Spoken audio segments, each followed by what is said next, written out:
Alors, lisons notre passage d'aujourd'hui. 打开你的圣经，或者看屏幕上的经文。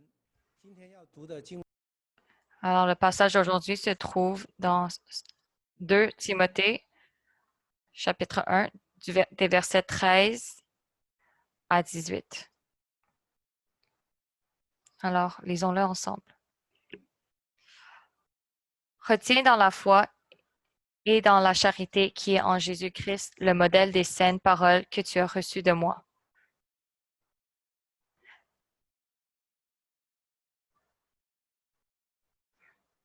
Garde le bon dépôt, car le Saint-Esprit qui habite en nous. Tu sais que tous ceux qui sont en Asie m'ont abandonné, entre autres Figel et Hermogène. Que le Seigneur répande sa miséricorde sur la maison donnée si fort, car il m'a souvent consolé et il n'a pas eu honte de mes chaînes. Au contraire, lorsqu'il est venu à Rome, il m'a cherché avec beaucoup d'empressement et il m'a trouvé. Que le Seigneur lui donne d'obtenir miséricorde auprès du Seigneur en ce jour-là. Tu sais mieux que personne combien de services il m'a rendu à Éphèse.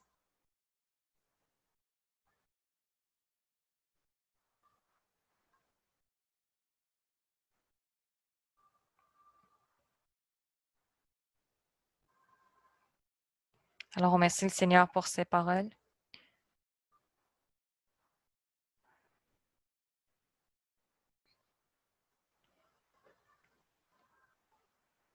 Et on passe le temps à Elder Chengang.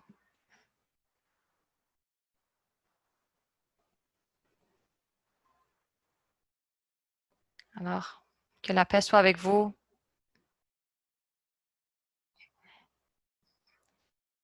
Et je vous dis bonjour de l'Église. Je suis physiquement ici et ça fait 5 mois que je ne suis pas venue. Alors, je suis très excitée. Quand j'ai vu l'Église, j'étais remplie d'émotions à la vue de notre Église quand je suis venue aujourd'hui. Et en regardant maintenant dans la chapelle comment c'est vide, j'ai aussi beaucoup d'émotions en moi.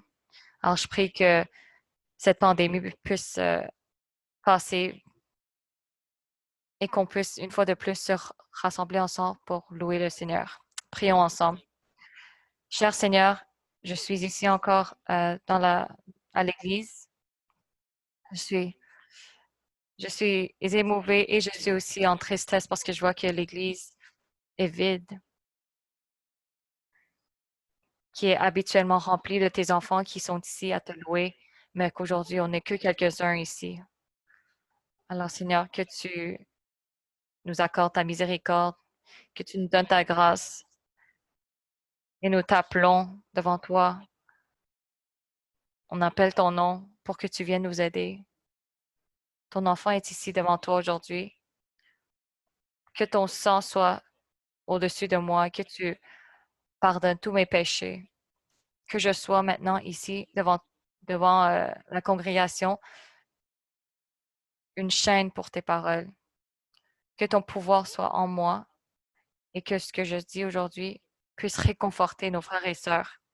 Alors, je prie tout ça au nom de Jésus-Christ. Amen.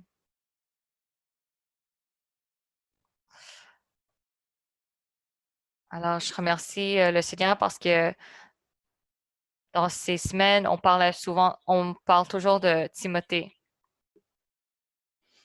Et dans le second Timothée, on sait que c'est un peu comme les derniers mots de Paul avant qu'il, euh, qu'il fût tué. Parce qu'il était déjà en prison et il savait déjà qu'il ne lui restait pas beaucoup de jours à sa vie. Donc, quand il était dans la prison à Rome, il a écrit cette dernière lettre à Timothée. Alors, c'est ce livre qui est Second Timothée et qui est écrit environ dans 67-68 après Jésus-Christ. Alors, même si dans ce livre-là, il dit à Timothée de venir le voir pour une dernière fois, on sait qu'à la fin, Timothée n'a peut-être pas réussi à le voir. Alors, on peut imaginer qu'à la fin de la vie de Paul, ces derniers mots qu'il a écrits, c'est vraiment, on peut les voir comme les plus importants. C'est les mots et les paroles, les conseils les plus importants de son cœur qu'il voulait écrire comme ses derniers mots, un peu comme son testament. Alors, on remercie le Seigneur parce que notre Église, le thème de notre Église aujourd'hui, cette année, se trouve dans 1er et 2 Timothée. On sait aussi que ces livres, ils sont vus comme des livres d'enseignement de comment pastorer l'Église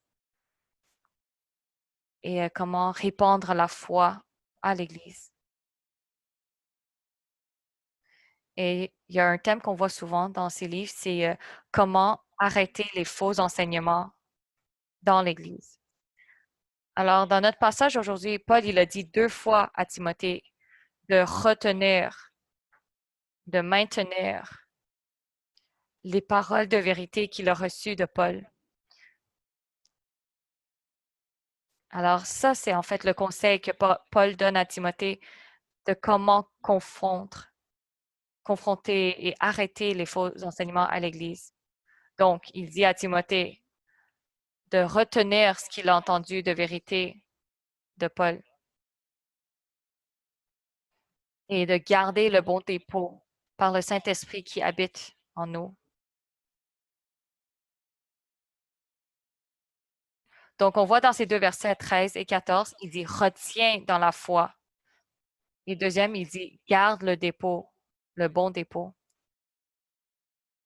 Donc, ça, c'est vraiment la façon de comment on peut confronter les faux enseignements. C'est la base qu'il faut garder le bon dépôt, retenir dans la foi. Alors, Timothée, en fait, c'est quelqu'un que Paul avait rencontré durant sa mission. Il est devenu un collègue, un aide à Paul et aussi un fils dans la foi. Donc, Paul, il a écrit 6 livres. Ben, c'est Timothée qui a écrit lorsque Paul il disait les 6 lettres dans la Bible. Donc, on voit l'importance de Timothée.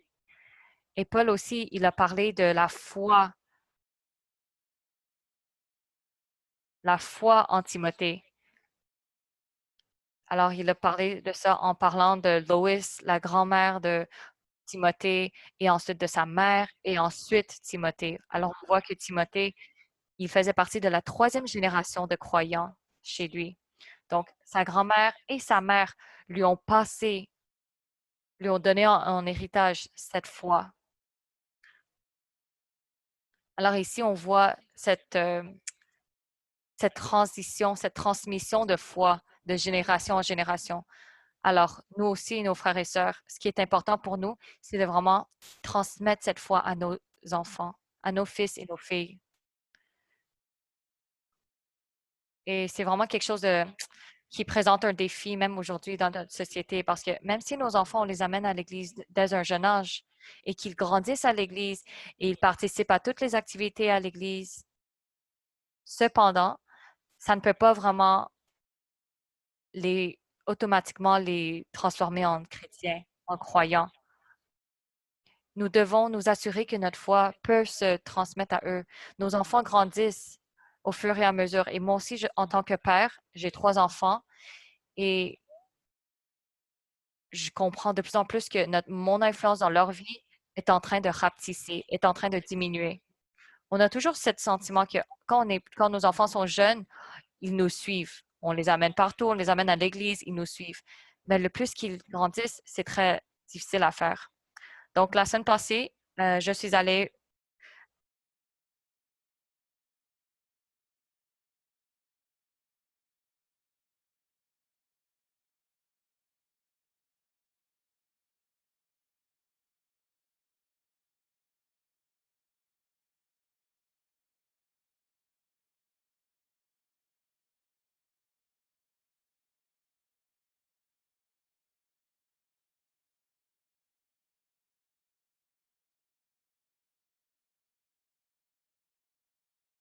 所以我们的祷告就是能够把我们的信仰能够传承给我们的下一代，叫他们行在神的正道上，到 marchent aussi sur la bonne voie et qu'ils ne divergent pas.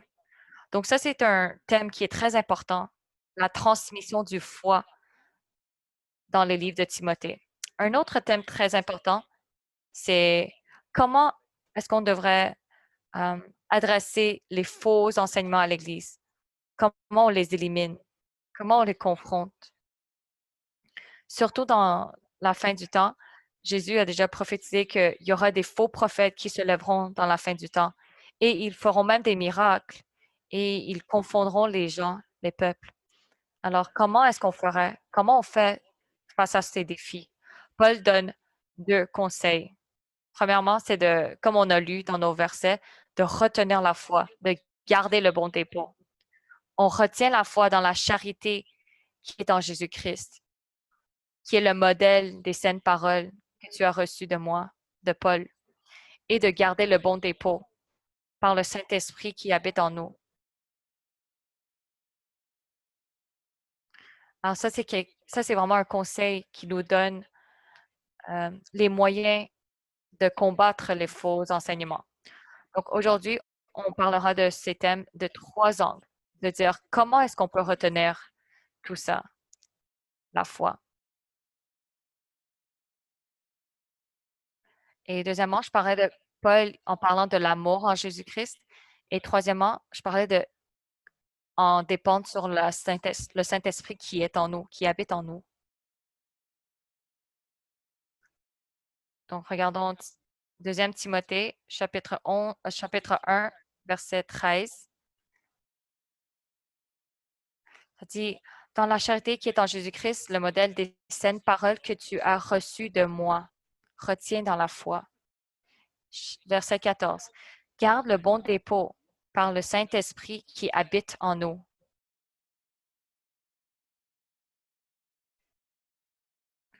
Alors, Paul a dit que c'est le modèle des saines paroles que tu as reçues de moi, que tu retiens la foi. Donc ici, quand on parle de modèle, on parle de le standard, l'exemple. Paul, il dit que les paroles qu'il a laissées à Timothée, c'est le modèle. Pourquoi Paul, il ose dire des choses comme ça? Pourquoi il ose dire que ses paroles à lui, c'est l'exemple, c'est le modèle des saintes paroles? Ça, c'est parce qu'on sait que Paul, ce qu'il prêche, ça ne vient pas des hommes. Dans Galatiens chapitre 1, verset 11, ça dit que je vous déclare, frères, que l'évangile qui a été annoncé par moi n'est pas de l'homme, car je ne l'ai reçu ni appris d'un homme, mais par une révélation de Jésus-Christ.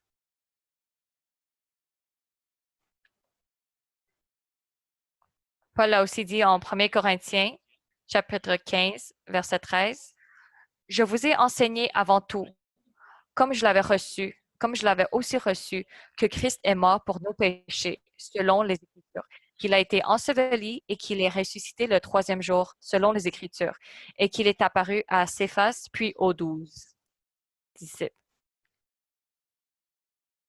Donc, Paul, il dit que ce que je vous transmets à l'Église de Corinthiens, c'est ce que moi j'ai reçu. Mais où est-ce qu'il a reçu ça, les paroles? Ces révélations. On sait que Paul, avant, il s'appelait Saul. Saul, oui. Et il persécutait l'Église. Il, il emprisonnait les chrétiens, les croyants en Jésus-Christ. Donc, sur son chemin à Damascus, il a été illuminé par la lumière de Jésus-Christ.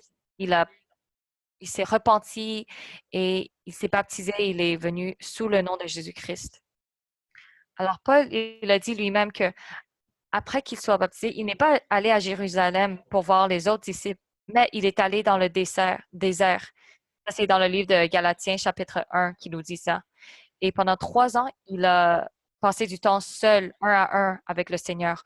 Donc, il a reçu plusieurs révélations du Seigneur. Et c'est après ces 3 années qu'il a commencé à prêcher, qu'il a commencé à donner ses paroles saines. Donc, c'est pour ça qu'il dit, qu'il ose dire que ça ne vient pas, ces paroles ne viennent pas de l'homme, mais que des révélations de Jésus-Christ. Alors, dans 1 Corinthiens, chapitre 2, Paul, il a dit que ce que moi je dis parmi vous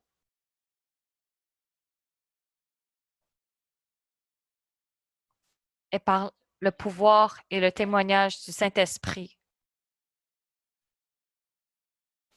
qui reflète le pouvoir du Seigneur.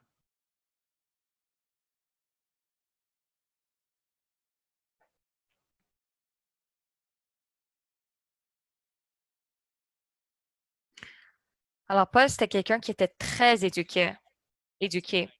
Dans le livre de Actes, chapitre 26, quand il parlait devant le roi Agrippa de sa cause, et à ce moment-là, Festus, il a dit, Paul, tu es devenu fou à cause de tous ces enseignements en toi. Donc, comment il était éduqué. Mais Paul, il dit que moi, je ne sais rien d'autre que Jésus-Christ et le fait qu'il a été crucifié. Donc, Paul, il a déjà abandonné tout pour le nom de Jésus-Christ. Il voyait tout comme secondaire à Jésus-Christ. Alors, Jésus-Christ était au centre de sa vie et la mission de sa vie était de servir Jésus-Christ. Alors, de ces deux points, on sait que Paul, toute sa vie, lui, il a retenu sa foi. Il a retenu la mission que Jésus lui a donnée. Et ce qu'il répondait venait des révélations qu'il a reçues de Jésus-Christ. Donc, Paul, il osait et il pouvait dire ça à Timothée, que ce que tu as reçu de moi était le modèle des saintes paroles et que tu devais les retenir. Alors, aujourd'hui, on peut savoir que les enseignements de Paul viennent de Jésus-Christ et ils sont nos modèles. Parce qu'aujourd'hui, la plus grande moitié de notre Nouveau Testament vient de Paul, des Écritures de Paul.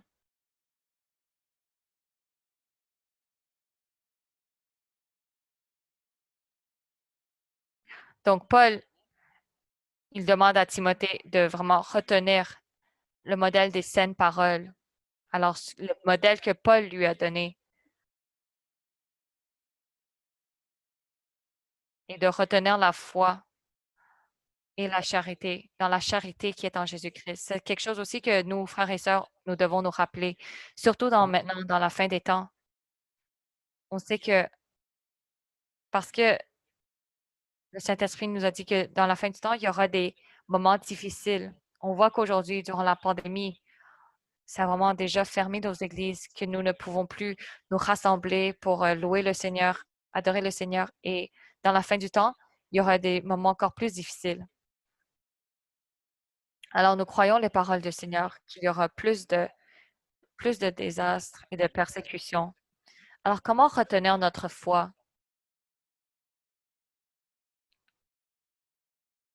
Nous devons nous rappeler de ces mots ici que Paul a laissés à Timothée. Donc, c'est aussi un rappel très important pour nous et des enseignements à retenir. Alors, Paul ici, il parle de 3 points de vue. Premièrement, tu utilises la foi en Jésus-Christ pour retenir. Donc, on retient dans la foi. Et c'est seulement dans la foi de Jésus-Christ qui est la foi pure. Alors, c'est ça dont Paul il parle à Timothée ici. On sait qu'aujourd'hui, il y a plusieurs personnes qui ont beaucoup de foi parmi nous. Depuis qu'on est jeune, on se fait dire que tu dois être confiant en toi-même, tu dois comme have faith in yourself, tu dois être confiant en soi-même. Mais nous savons que ce n'est pas la vraie foi. Il y a seule la foi en Jésus-Christ qui est la vraie foi. Alors, quand Jésus il était sur la terre, il a fait tellement de miracles, il y a eu plusieurs personnes qui sont venues le suivre. Mais dans la Bible, la Bible dit que Jésus ne s'est pas donné à ces personnes-là parce qu'ils savent que ce que les hommes pensent, ce qui est dans le cœur de ces hommes. Parce que ceux qui étaient venus le suivre étaient venus juste pour le pain qu'ils pouvaient recevoir, étaient venus juste pour remplir leur ventre. Donc, ce n'est pas la vraie foi. Alors, après le miracle des les 5 pains et 2 poissons, Jésus a dit que si tu bois de mon sang et manges de ma chair, tu auras la vie éternelle. Et les gens qui étaient là disaient que ce que tu dis est tellement complexe et difficile à comprendre. Alors, plusieurs d'entre eux, en fait, étaient partis de Jésus-Christ. Alors, tu vois que leur foi n'était pas la vraie, la sincère foi.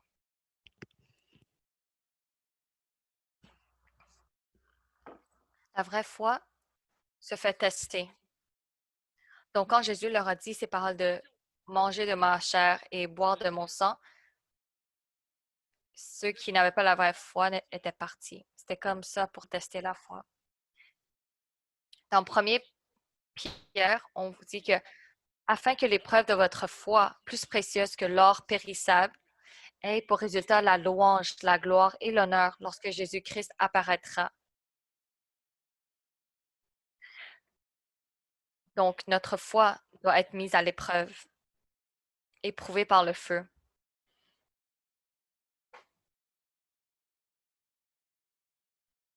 Lorsque notre foi se fait tester dans l'épreuve, c'est souvent dans des moments difficiles, comme aujourd'hui, durant notre pandémie,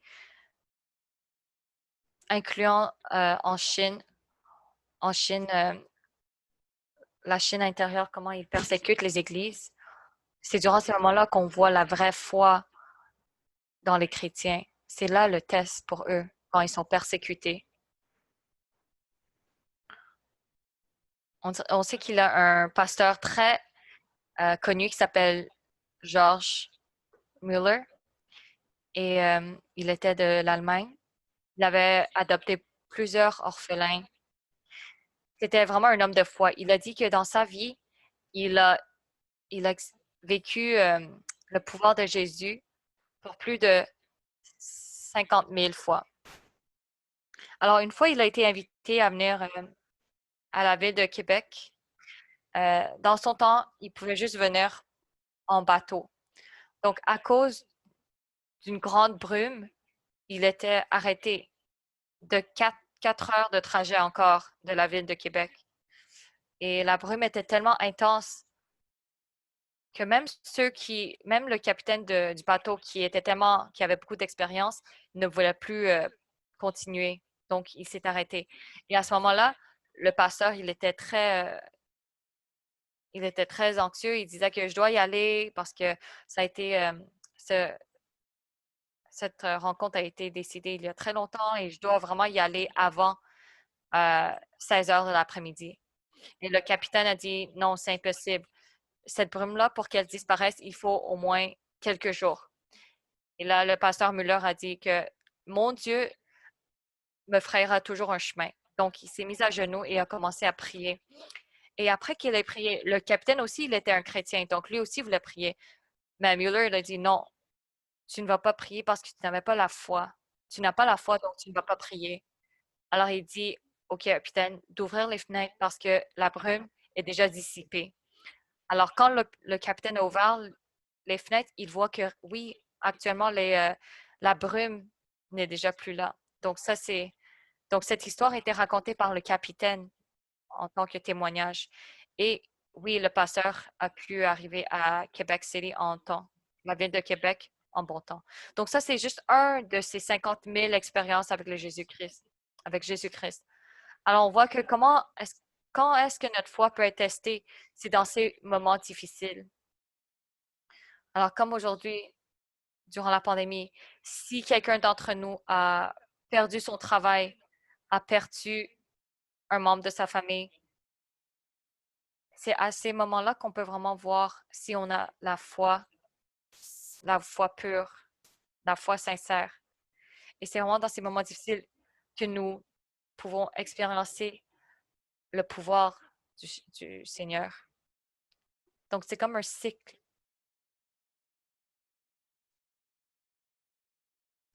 Alors, c'est comme ce qu'on vient de chanter dans la louange, que, alors, une compositrice de cette hymne, elle a aussi vécu le pouvoir du Seigneur. Elle était née en 1850 en Angleterre et elle avait toujours un cœur de missionnaire, mais parce que physiquement, elle était très faible, elle avait plusieurs maladies, elle ne pouvait pas faire ça. Donc, après son mariage, elle a eu une fille. Et il y a un jour, sa famille était en vacances et elle a vu un enfant dans l'eau qui était en train de se noyer. Donc, elle a dit à son mari d'aller le sauver. Son mari est allé dans l'eau, dans les vagues, pour sauver l'enfant. Mais malheureusement, son mari et l'enfant, les deux personnes n'ont pas pu être sauvées. Ils sont, euh, ils sont morts. Donc, ça a été un, un grand traumatisme pour cette compositrice. Et elle a juste pu être confortée par par les hymnes, par les chants. Et quand elle et sa fille, juste tous les deux, étaient à un état où il ne leur restait même plus de nourriture chez eux pour subvenir à leurs besoins, elles ont commencé à prier et en croyant les paroles du Seigneur quand ils disent que le Seigneur, il veille même sur les corbeaux et les oiseaux. Alors, le Seigneur veillerait encore plus sur ses enfants, les croyants. Alors, un jour, quand ils ont ouvert leur porte, ils ont vraiment reçu un panier de nourriture et d'argent. Elle a dit à sa fille tout de suite que nous avons, nous nous sommes dépendus sur notre Seigneur et il nous a pas découragés. Il a vraiment subvenu à nos besoins. Alors, c'est elle qui compose les hymnes. Et plus tard, elle a amené sa fille pour aller en Afrique du Sud et elle a été missionnaire pendant 15 jours. Excuse-moi, 15 années. Donc, ça a vraiment, c'est revenu à son rêve quand elle était jeune d'être missionnaire. Alors, cette foi dont on parle, qui est tellement forte et inébranlable, est quelque chose qu'on bâtit sur Jésus-Christ, qui est notre pierre angulaire. Et le plus qu'on expérience le Jésus-Christ, le plus qu'on peut absorber des paroles de Jésus-Christ pour que ça se manifeste dans nos vies. Mais nos frères et sœurs, on a tous cette expérience d'une foi, des fois, qui s'affaiblit. Alors, dans ce moment-là, qu'est-ce qu'on fait? Alors, dans les évangiles, il y a deux histoires qui peuvent nous rappeler. La première, c'est quand Jésus il marchait sur l'eau. Et Pierre, quand il a vu Jésus, il dit, Jésus, si c'est bien toi, appelle-moi à marcher vers toi. Alors Jésus a dit, viens, Pierre. Donc Pierre, il a pu marcher sur l'eau aussi. Mais quand il a vu les vagues qui venaient vers lui, il a commencé à crier, Jésus, Seigneur, aide-moi. Et c'est là que Jésus l'a sorti de l'eau. Et Jésus lui a dit qu'il avait une petite foi. Une autre histoire en Marc, chapitre 9, il y a une femme qui a amené son enfant qui était possédé par les démons devant Jésus. Jésus a dit, si tu crois, tout est possible. Et le père de l'enfant a dit, oui, je crois, mais ma foi est insuffisante. Que Dieu tu m'aide.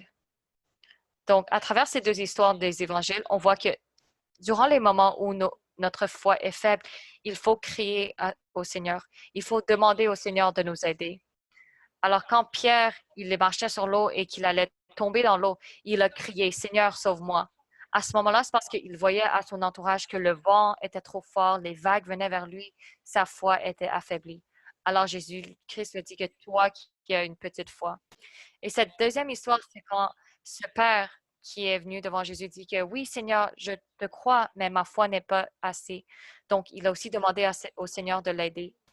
Alors, mes frères et sœurs, quand nous nous sentons épuisés et sans foi, est-ce que tu viens devant le Seigneur pour crier devant lui? Notre foi peut être renforcée par le Seigneur parce que c'est lui la source de notre foi. Donc ici, Paul, il enseigne à Timothée de comment retenir dans la foi et dans la foi, dans la vérité, dans la charité de Jésus-Christ. C'est comme ça qu'on peut retenir le dépôt. Et le deuxième point de vue, c'est on maintient notre dépôt avec l'amour, la charité en Jésus-Christ. Alors aujourd'hui, dans cette fin du temps, ce qui manque le plus parmi les humains, c'est l'amour. Même si plusieurs d'entre nous, on dit toujours, il faut que le monde soit rempli d'amour, on sait que c'est quelque chose qui manque de plus en plus. Parce que dans la Bible, même Jésus, il dit que à la fin du temps, il y aura tellement de péchés et les cœurs des hommes deviendront froids. Alors regardons en Chine, euh, le fait d'aider les aînés était quelque chose de bien, était parmi nos valeurs avant. Mais aujourd'hui, personne n'ose même aider les aînés. Ceux qui tombent, on a peur de les prendre entre nos mains, dans nos bras, parce qu'on a peur de se faire avoir, de se faire crosser. Donc, ces bonnes valeurs d'amour, on ne les voit plus. Ils disparaissent de notre société. Mais la Bible nous enseigne que Dieu est l'amour. Le Seigneur est l'amour. C'est pas parce que nous, on a tellement d'amour en nous. C'est parce que Dieu nous a aimés avant. Lorsque nous étions encore pécheurs, Jésus-Christ est mort pour nous. Et c'est comme ça que l'amour s'est manifesté devant nous et qui a été renversé sur nous. En tant qu'humains, notre amour que nous donnons à chacun, c'est l'amour du désir, l'amour conditionnel, l'amour partiel.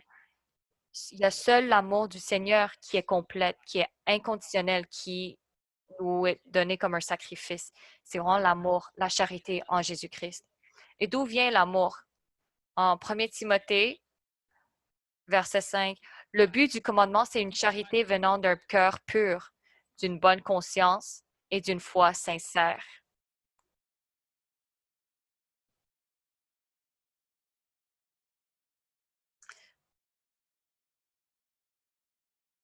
Alors, comment l'amour est démontré en nous? C'est que nous avons écouté ces paroles et nous les démontrons dans nos vies. Une fois que nous l'avons entendu, c'est appliqué dans nos vies. Donc, c'est pas juste par nos bouches, par nos lèvres qu'on les dise, mais c'est vraiment de par nos actions, de par notre comportement. Jésus-Christ nous dit aussi que ceux qui obéissent son commandement sont ceux qui l'aiment.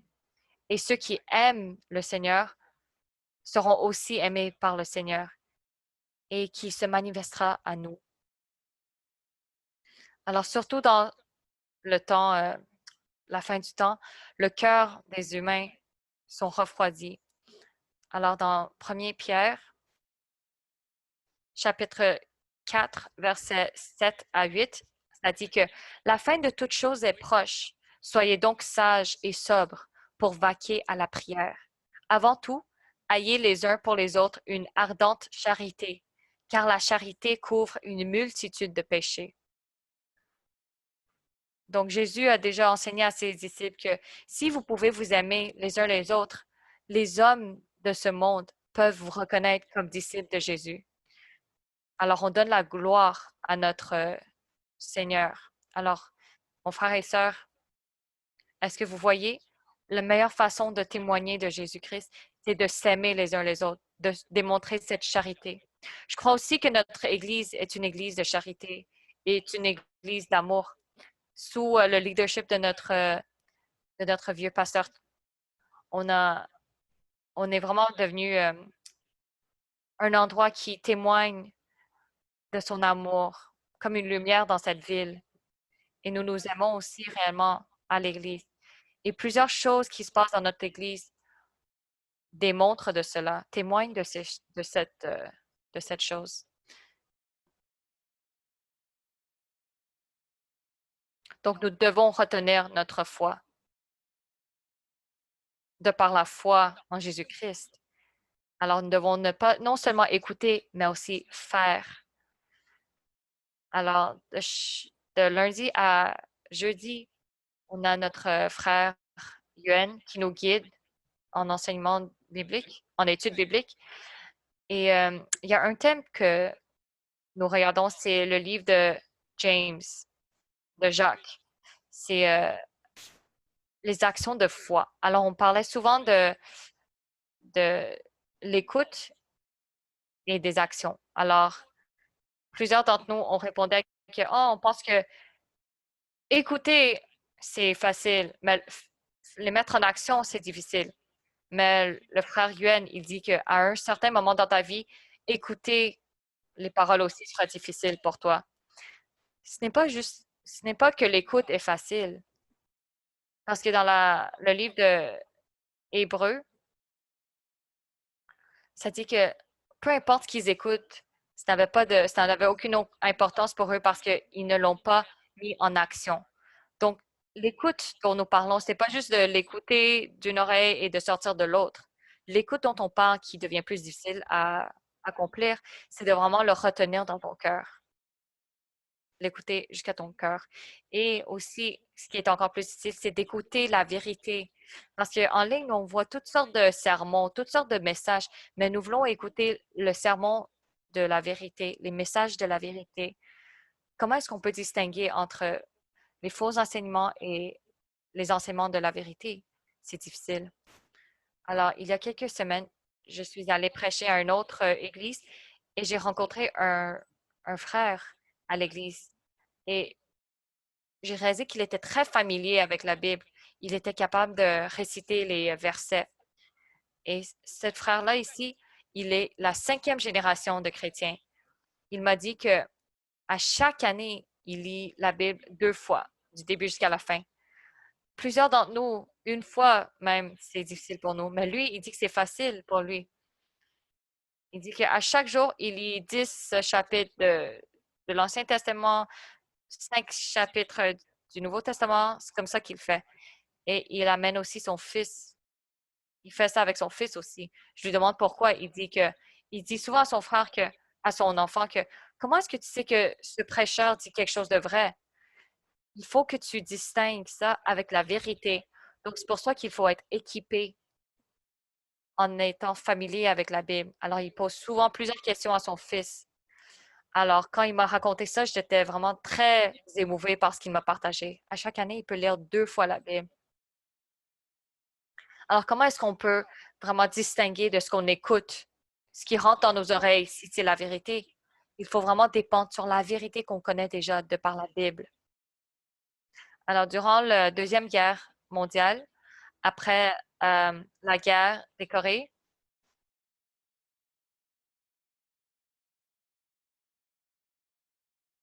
alors celui qui a écrit le traité de la fin de la guerre, il était un chrétien du côté des États-Unis.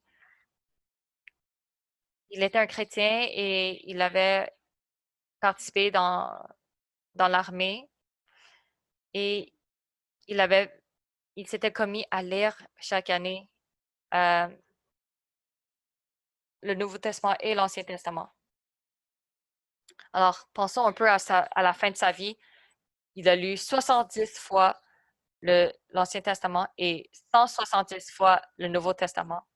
Donc, aujourd'hui, je parle de ces histoires pour nous rappeler que lui, cette personne que je parle, c'était un commandant important des États-Unis. Il a subi, il a vécu les 2 guerres mondiales, les 2 guerres mondiales. Et dans ces périodes difficiles, il était quand même capable de maintenir son habitude de lire la Bible une fois par année. Il était en, il était en toute difficulté, mais il a pu toutefois continuer en ça. Alors, comparé à nos problèmes que nous pouvons avoir, ce n'est vraiment pas grand-chose. Donc, ces histoires nous rappellent que nous devons vraiment réellement venir et lire la Bible et de retenir ces paroles.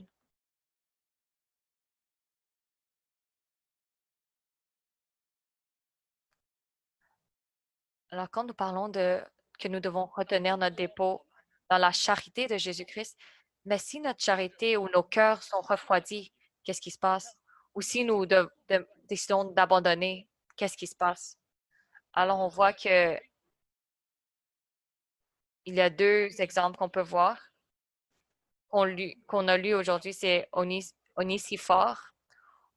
On va en parler.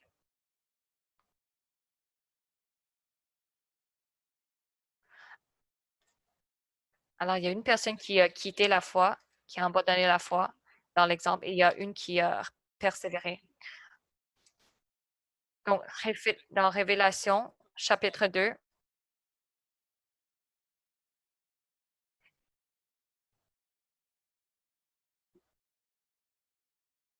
l'Église éphésienne, le Seigneur a dit qu'il y a une chose qu'il s'adresse pour l'Église d'Éphésiens,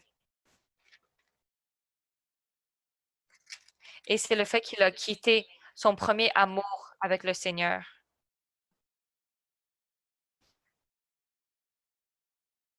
C'est que le Seigneur leur a dit que tu ne m'aimes plus comme au commencement. C'est la seule chose, la seule reproche qu'il avait à faire à cette Église d'Éphésiens. Donc, nous, frères et sœurs, on a encore cette opportunité de se repentir. Alors, on demande au Seigneur de nous discipliner, de nous aider. Alors, l'Église d'Éphésiens, quand ils ont été reprochés par le Seigneur a dit que tu as perdu ton amour au commencement. Le Seigneur a dit que tu dois te rappeler de où tu étais tombé. Donc, tu dois te repentir de là et de retourner à ton amour du début, au commencement. Donc, quand nos cœurs se sont refroidis ou quand nous quittons notre foi, notre amour, nous devons demander au Seigneur de nous illuminer, de nous faire rappeler de où on était tombé, de où notre foi s'est perdue, notre amour s'est refroidi, et de là, nous devons repentir. Alors, la charité et l'amour est signifiant si nous pouvons le vivre dans nos vies. Alors, Paul, quand il parle du modèle de retenir les saintes paroles, c'est d'utiliser la foi et d'utiliser l'amour pour le démontrer, pour le garder. Donc, de par ces enseignements, euh, ne confondez pas que ici, l'amour et la foi dont nous parlons ici, c'est au niveau entre hommes. Mais non, Paul, il dit tout de suite que sans l'aide du Seigneur, nous ne pouvons rien faire. Donc, mon troisième point, c'est que Paul, il dit à Timothée que garde le bon dépôt par le Saint-Esprit qui habite en nous. Donc, c'est notre troisième point aujourd'hui. Nous ne pouvons pas atteindre ce but par le pouvoir des hommes, par notre propre pouvoir. Il faut vraiment avoir l'aide du Saint-Esprit qui habite en nous. Alors, mes frères et sœurs, nous sommes tellement bénis aujourd'hui parce que comparé aux croyants de l'Ancien Testament, le plus grand différence, c'est que nous avons l'aide interne du Saint-Esprit. La Trinité du Dieu est en nous. C'est tellement une vérité glorieuse et nous sommes tellement, euh, nous ne, nous ne méritons pas ça, mais c'est ça que Jésus nous a donné gratuitement. La Bible nous dit que le Saint-Esprit est venu ici pour que nous pouvons nous discipliner nous-mêmes. Donc, pour nous exposer. Le Saint-Esprit est ici pour nous exposer. Exposer notre obscurité, la noirceur en nous, exposer les coins cachés en nous pour que nous pouvons nous reprocher nous-mêmes. Alors, ce troisième point, c'est que garde le bon dépôt par le Saint-Esprit qui habite en nous. Alors, c'est vraiment par le Saint-Esprit que nous pouvons garder ce bon dépôt. Alors, souvent, nous pensons que nous sommes capables, qu'on peut faire plusieurs choses. Mais Jésus-Christ nous dit que sans moi, vous ne pouvez rien faire. Mais aujourd'hui, souvent, apparemment, on peut faire plusieurs choses sans Jésus. On peut continuer à servir à l'Église, mais malheureusement, tout ce que tu fais dans les yeux de Jésus, ce sera considéré comme étant zéro. Parce que sans lui, Jésus a dit que tout ce qui est planté, qui ne vienne pas de moi, sera déraciné. Alors, on remercie le Seigneur qu'aujourd'hui, internement, on a le Saint-Esprit qui est toujours avec nous. C'est une promesse précieuse que Jésus nous a donnée, que le Saint-Esprit, on voit ça comme la vérité. Elle veut nous enseigner à comprendre la vérité et à nous amener à entrer dans la vérité. Le Saint-Esprit interne nous fait vivre cette vérité objective. Alors, c'est pour ça que Jésus il dit, sans moi, vous ne pouvez rien faire, parce qu'on a absolument besoin de l'aide du Saint-Esprit. Alors, mes frères et sœurs, est-ce que nous avons déjà vécu le Saint-Esprit qui nous guide et qui nous illumine dans nos vies? C'est ça qui décidera de oui ou non, on sera capable de maintenir, retenir et garder le bon dépôt. Alors, il faut vraiment qu'on dépende sur le Saint-Esprit en nous pour retenir notre dépôt. Alors, cette habitation interne du Saint-Esprit en nous, la Bible dit que nous voulons diminuer la touche du Saint-Esprit en nous. Alors ça se fait souvent quand nous, on veut dépendre sur notre chair, sur nos propres désirs, nos propres opinions à servir le Seigneur. Alors même si on a l'habitation interne du Seigneur, du Saint-Esprit en nous, mais si nous dépendons toutefois sur notre propre pensée, ce ne sera pas quelque chose de pur parce qu'il y aura nos propres opinions, nos propres désirs. Et dans Éphésiens, Paul dit que n'attristez pas le Saint-Esprit de Dieu. Et dans 1 Thessaloniens, ça dit n'éteignez pas l'esprit. Alors ça, c'est vraiment deux erreurs que nous faisons souvent. C'est que nous voulons éteigner l'esprit et que on attriste aussi le Saint-Esprit du Seigneur, souvent. Alors, mes chers frères et sœurs, nous devons être quelqu'un de spirituel. On doit être quelqu'un qui est humble, qui obéit au Saint-Esprit. Donc, nous ne devons pas éteindre le Saint-Esprit et ne rien faire qui va attrister le Saint-Esprit.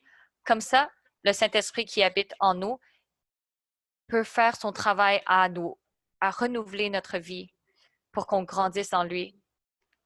Et en hébreu, ça dit que tous ceux qui peuvent grandir peuvent distinguer du bon et du mauvais et qui peut être spirituel. Et Paul, il dit que seul l'homme spirituel peut comprendre les choses qui sont spirituelles. Alors maintenant, on sait que Paul, sa parole vient des révélations de Jésus-Christ. Donc, nous pouvons dépendre sur le Saint-Esprit en nous, qui habite en nous, et ce ne sera pas quelque chose de difficile pour nous à atteindre. Alors, c'est vraiment ça la vérité, mes frères et sœurs. Chacun d'entre nous peut être témoin de Jésus-Christ. Et dans le passage qui reste aujourd'hui, Paul, il parle de 3 personnes. Il parle de Phygèle, Hermogène et Onésiphore dans les versets 15 à 16 de 2 Timothée. Alors, Paul, après son premier emprisonnement, il a été relâché pour un peu de temps. Il est allé en Espagne et ensuite il est retourné à Macédoine pour aller consolider les croyants qui sont là. Et ensuite, il est allé en Éphèse. Et de Macédoine, il est allé à un autre endroit et il a été blâmé et a été emprisonné une fois de plus. Donc, c'est sûrement dans les années 67-68 après Jésus-Christ. Et en ce moment-là, Rome était gouvernée par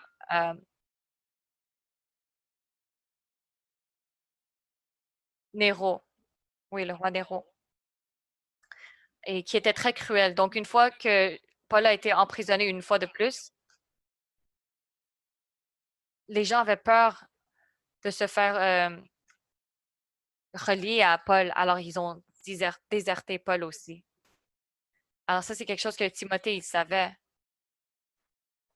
Donc, il y avait 2 personnes qui, entre autres ici, qui sont mentionnés, qui s'appellent Phygel et Hermogène. C'est le seul endroit qu'on mentionne de ces deux personnes, qui étaient peut-être un leader, un dirigeant à l'Église ou qui avait beaucoup d'influence parmi les croyants. Et Paul ici, en mentionnant leur nom, c'est pour nous montrer comment deux personnes ont déserté la charité en Jésus-Christ. Et quand Paul a été emprisonné, ils ont aussi déserté Paul. Mais Paul ici, il a parlé de quelqu'un d'autre, un autre exemple de Onésiphore, verset 16. Il dit que le Seigneur répande sa miséricorde sur la maison d'Onésiphore, car il m'a souvent consolé, il n'a pas eu honte de mes chaînes. Alors, Paul a reçu plusieurs aides de la famille d'Onésiphore, qui était un Éphésien.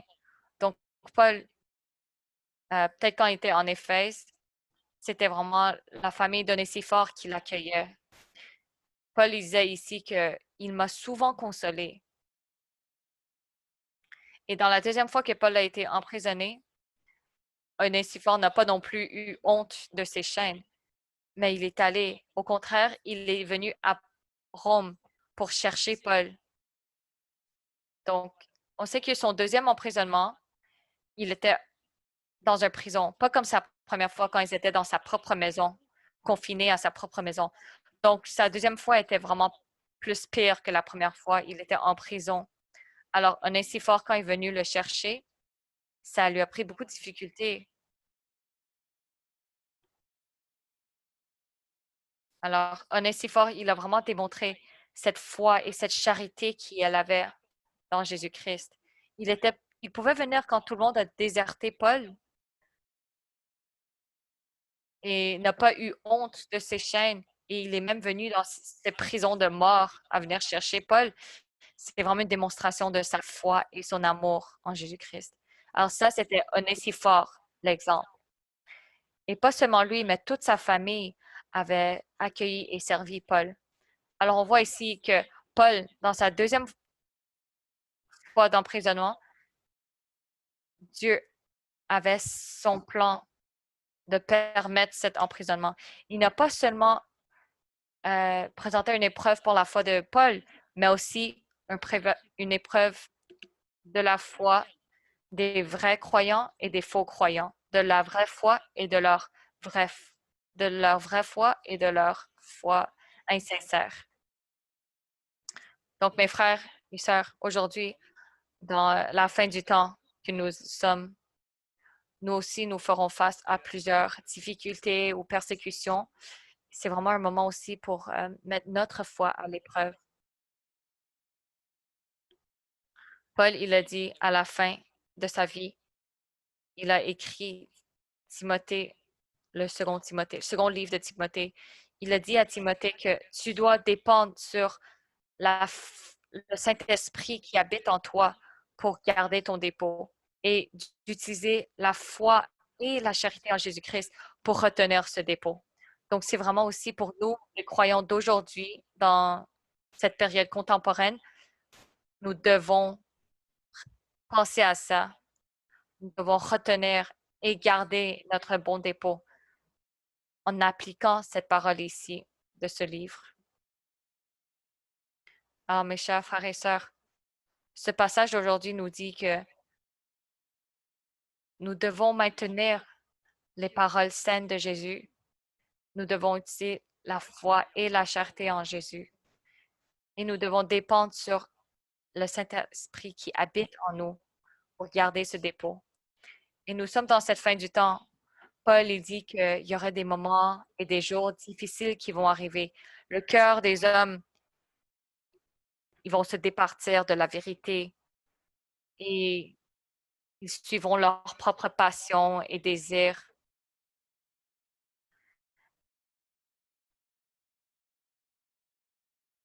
Et les gens qui apprendront toujours, mais ne pourront jamais arriver à la connaissance de la vérité. Alors, dans un monde comme ça, je voudrais nous encourager, frères et sœurs, de un, nous devons, euh, nous devons défendre la vérité de notre croyance. Et de l'autre part, nous devons renforcer nous-mêmes dans la foi, à prier dans la foi et à dépendre sur la miséricorde de Jésus-Christ jusqu'à jamais, jusqu'à éternellement. Merci.